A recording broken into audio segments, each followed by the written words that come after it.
صحیح بخاری حدیث نمبر 46۔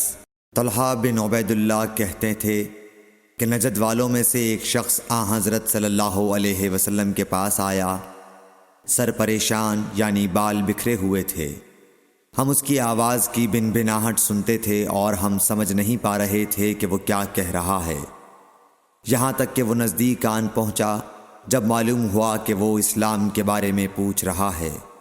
حضرت صلی اللہ علیہ وسلم نے فرمایا کہ اسلام دن رات میں 5 نمازیں پڑھنا ہے۔ اس نے کہا بس اس کے سوا تو اور کوئی نماز مجھ پر نہیں۔ آپ نے فرمایا نہیں مگر تو نفل پڑھے تو اور بات ہے۔ حضرت صلی اللہ علیہ وسلم نے فرمایا اور رمضان کے روزے رکھنا۔ اس نے کہا اور تو کوئی روزہ مجھ پر نہیں ہے۔ آپ نے فرمایا نہیں مگر تو نفل روزے رکھے تو اور بات ہے۔ طلحہ نے کہا اور حضرت صلی اللہ علیہ وسلم نے اس زکوٰۃ کا بیان کیا۔ وہ کہنے لگا کہ بس اور کوئی صدقہ مجھ پر نہیں ہے۔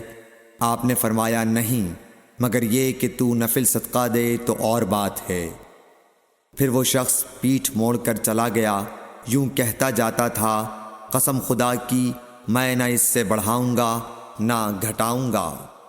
حضرت صلی اللہ علیہ وسلم نے فرمایا اگر یہ سچا ہے تو اپنی مراد کو پہنچ گیا۔